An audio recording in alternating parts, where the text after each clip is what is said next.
Welcome back to my channel, Bake QC.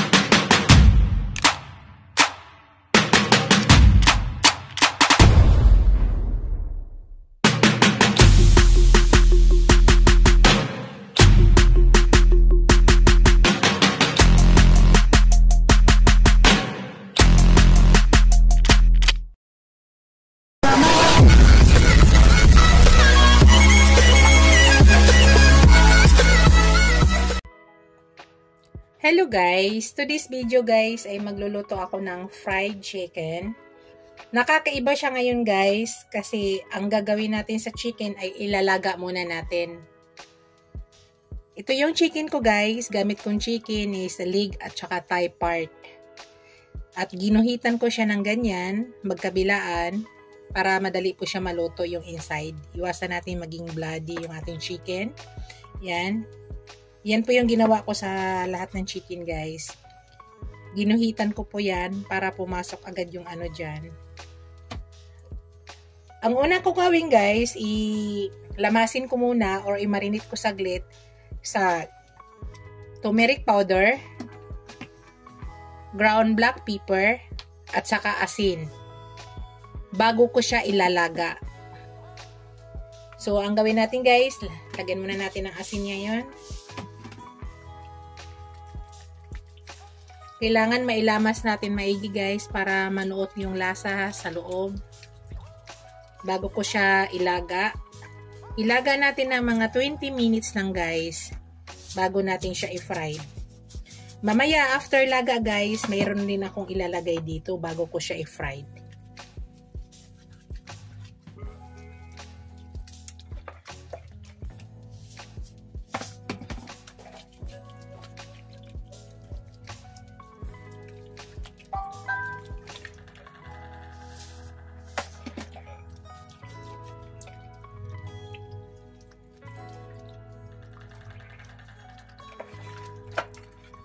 Ayan. Tapos lagyan natin ng ground black pepper. Nasa inyo guys ha. Ang luto ko pala ngayon guys ay fried chicken na nakakaiba siya. Wala tayong ilalagay na harina. Tapos ilaga natin yung ating chicken. Spicy to guys ha. Spicy ang gagawin ko. Fried chicken, spicy siya. Di ko pa pala napakita. Maglalagay pala ako ng spicy powder ha.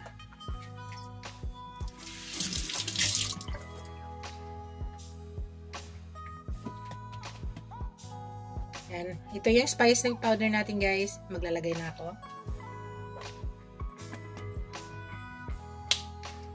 Bagal.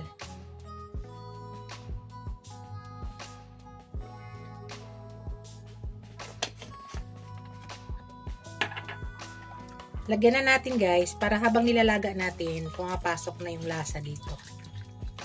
Mga 20 minutes lang guys ha. Tama na yan. Tapos i-marinate muna natin siya at least 10 minutes bago natin siya ilaga.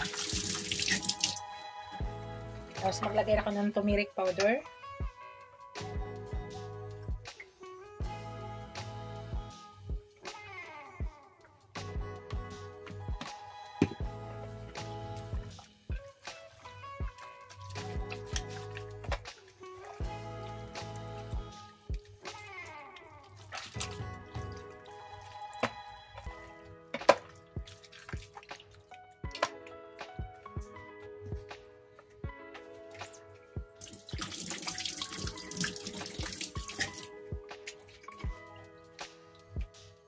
Yan guys.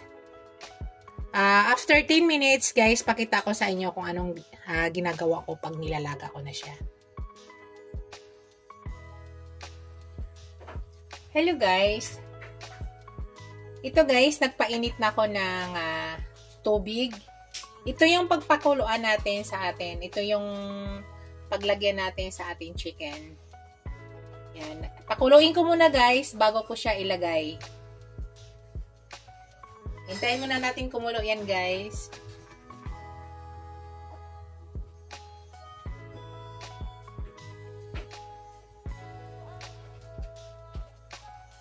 Yan, takpan muna natin guys at pakuluin muna natin. Yan guys, kumukulo na siya. Ngayon, ilagay na natin yung ating chicken guys. Mga 20 minutes natin siya guys ha, tapos baliktarin natin. 10 minutes ka nakaganito, tapos baliktarin natin 10 minutes din.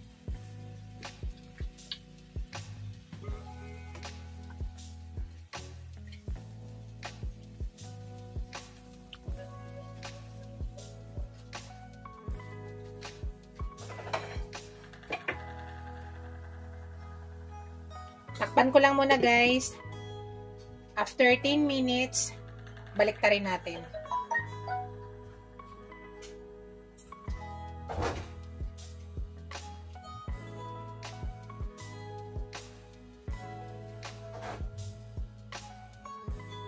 Hello guys. Ngayon guys, baliktarin na natin.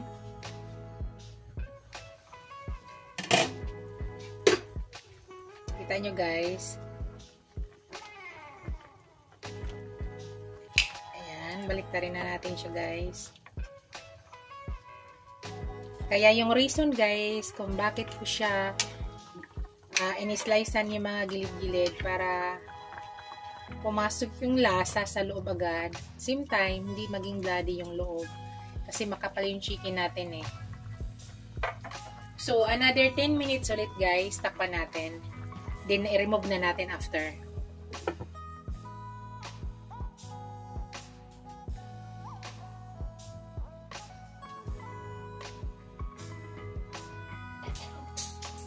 Hello guys. Hindi ko na pinaabot ng 10 minutes again guys. 6 minutes lang to. Bali 16 minutes lang tayo guys. Pwede na. Ayaw kasi nga masyado na nalata yung anang natin. Yung ayaw ko nga naging ano na yung ano natin chicken. Malambot na masyado.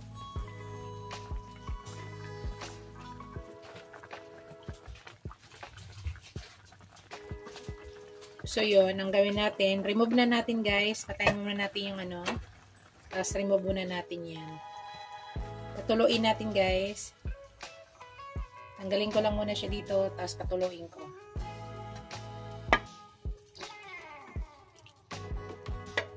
Para maiwasan ng mga maging sobrang lambot na ng chicken.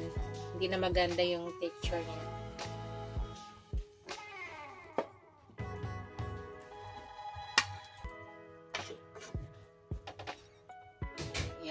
Remove na natin guys, tapos patuloyin lang muna saglit bago natin i-fry. Ito na yung guys, ito na nalaga na natin yung chicken. So next na gawin ko guys, maglagay lang ako ng soy sauce. Maglagay lang ako ng soy sauce na kaunti para mayroon siyang alat kaunti. Kung napansin nyo kanina ay naglagay tayo ng asin. Pero ano yan guys, marami tayong tubig yung nilagay pang laga. So, yan, naglagay tayo ng soy sauce na kaunti. Tapos, maglagay ulit ako ng ground black pepper. Bago natin siya i-fried.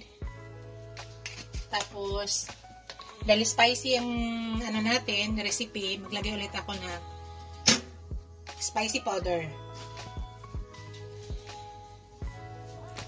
So, imamassage ko lang yan guys. Para yung magkabilaan. Tapos sa kabila din, nalagyan din natin ng manglasa. Lang guys. Maglagay din ako ng konting soy sauce. Konti lang guys ha.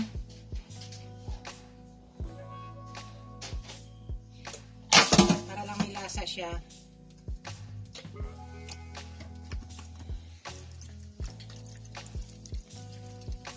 Tapos patuyuin siya guys bago siya i-prito.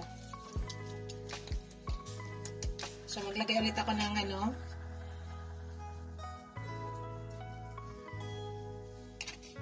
Tapos spicy powder.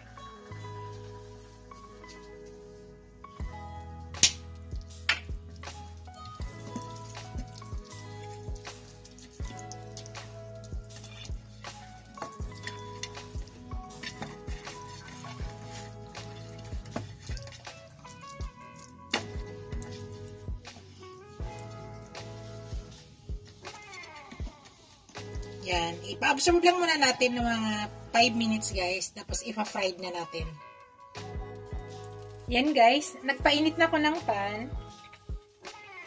Ang gamit kong fan guys ay non-stick para maiwasan ko dumikit ang ating chicken. Kaya non-stick po yung ginamit ko. Sa ngayon guys, maglagay ako ng oil kasi hindi po maraming oil ang ilalagay ko. Tama lang po. Ganyan lang po siya guys. Ganyan lang yung oil nga ilalagay natin. Hindi siya naka-deep fry.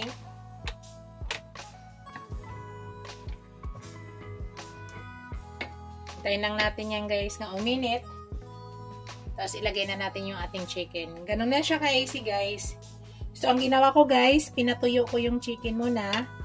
Diba naglagay tayo kanina ng soy sauce, ground black pepper, at saka spicy powder. After nun, minarinate ko muna siya kahit mga 5 minutes para mag-absorb lang yung lasa. Naka-medium heat tayo guys. Huwag lang muna, baka mabigla yung chicken natin. So, medium heat lang gamit natin. So, hintayin natin. Kung mainit na yan, init na guys. Pwede na natin ilagay.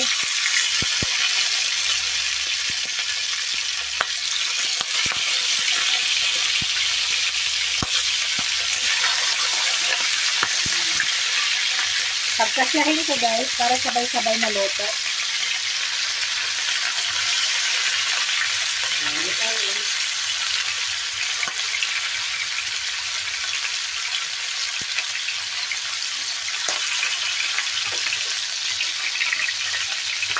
Dahan-dahan lang guys, para yung texture ng chicken hindi masira.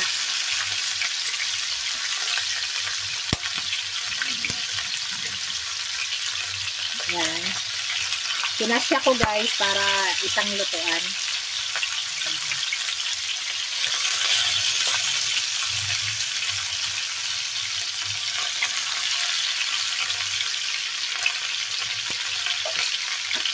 Lasang-lasa na yung chicken natin guys. Nanunuot na yun sa ilalim. Masarap na po yan.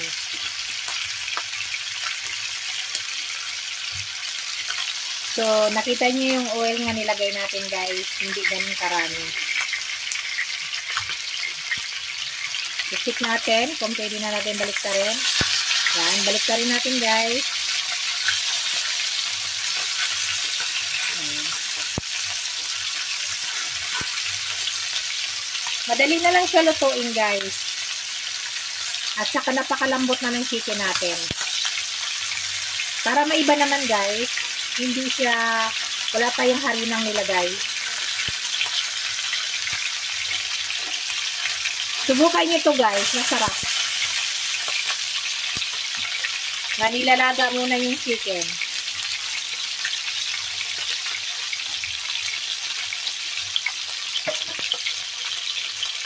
Medium yung gamit nating apoy guys sa medium. So, hintayin lang natin guys hanggang baliktarin na naman natin mamaya. Yan guys, baliktarin ulit natin guys.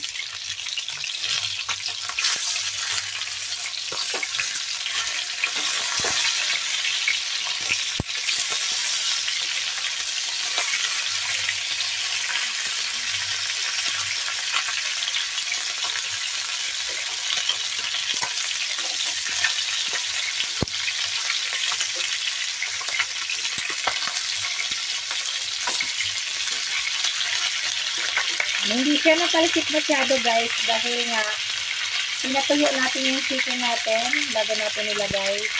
So, hindi siya talsik ng talsik na igit. Ganda guys, no? Actually guys, malapit na po yan maluto. Ang ganda ng kulay niya. Hindi ganun karaming mantika ang nilagay natin.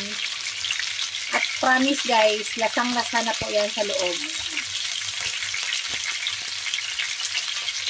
Kung mapansin nyo guys, kung bakit siya dilaw, dahil kanina, minarinate natin siya sa ginger, sa turmeric powder, minarinate natin sa turmeric powder bago natin siya nilaga. So, kaya nga, ganun ang texture niya, ganun ang kulay niya, dilaw.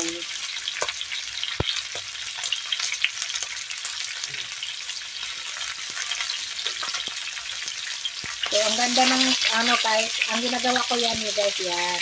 Dahil hindi tayo naka-deep fry, iniikot-ikot ko lang kayo para maluto lahat ng portion niya. Yan. Tagilid lang natin para yung niya, naluluto lahat. Dahil hindi tayo naka-deep fry. Para masarap yung lahat ay naluluto portion. Actually, guys, ay luto na yan.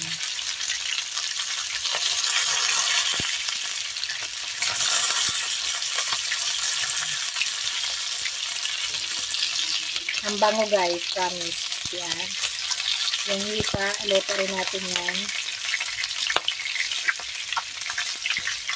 Dahil hindi tayo naka-deep fry, so iniikot-ikot lang natin ito yun.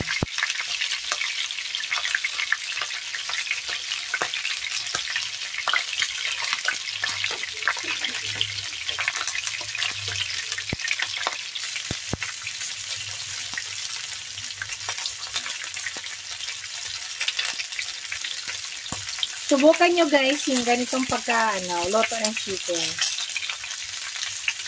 Less oil pa kayo.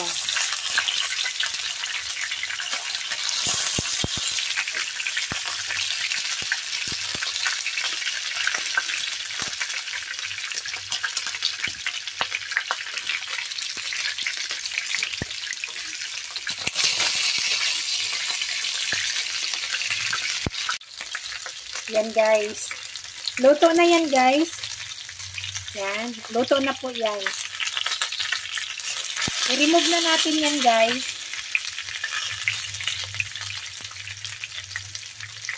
Tanggalin na natin yan sa ating kawali. Patayin ko na yung heat, guys. Pakita ko sa inyo, guys, yung finished product.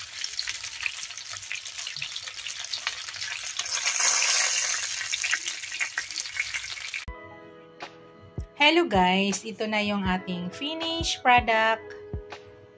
Yan na po yung ating fried chicken. It's up to you guys kung anong gusto nyo. So, pwede rin kayo magsawsaw dyan guys ng kalamansi at tuyo o na may sili. Yan na po. Thank you for watching. Don't forget to like, comment, and subscribe to my channel. Bye guys! God bless you all!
See you in my next video. Bye guys!